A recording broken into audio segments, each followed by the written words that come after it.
Alright, I'm trying to teach you how to remember these trig rather than this whole lot of formulas. So on this page there's a whole lot of formulas and there's no possible way you can remember the whole lot. So let's have a look at the first lot and I'll teach you how to remember them.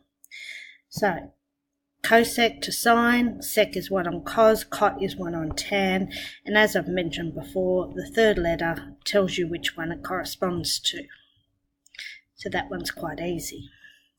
Now, cos theta is 90 minus theta.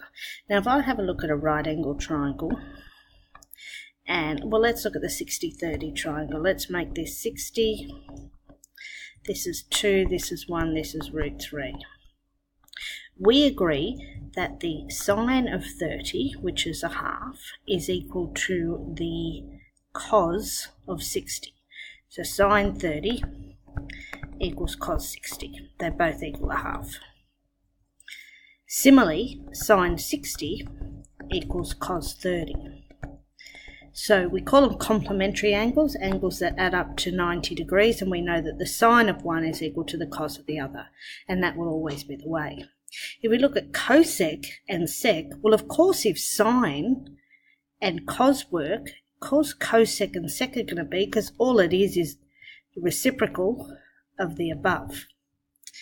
What about tan and cot? Tan of 60 is root 3 on 1.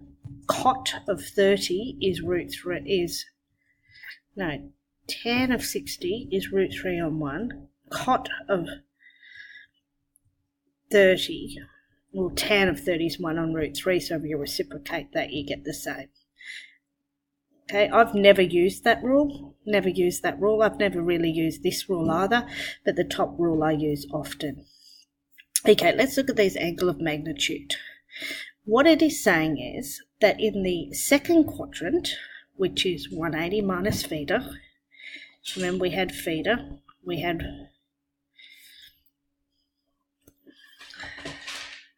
180 minus theta in this quadrant. So it's saying if I do the sine of an angle here, I expect it to be positive of this one. Cos in the second quadrant gives me a minus in this one. Tan in the second quadrant gives me a minus as well. So I'm not remembering these formulas. I'm remembering all stations to central, and I'm remembering that this is theta, this is 180 minus theta, this is 180 plus theta, and this is 360 minus theta. So if I said the cos of 360 minus theta, I know it's the same as cos of theta. If I said the sine of 360 minus theta, I know that it's the opposite sign, so it's going to be minus sine theta. So that's how they get all these rules. Sine in this one is the negative of the sine in that one. Cos of this one is the same as the sine. So cos positive, tan is the opposite, and the same with these, but it's in this quadrant. This one here, all it's saying is that instead of going theta 180, it goes back around here. So I'm looking at this quadrant. So cos will be both the same positive, otherwise the sign will be different.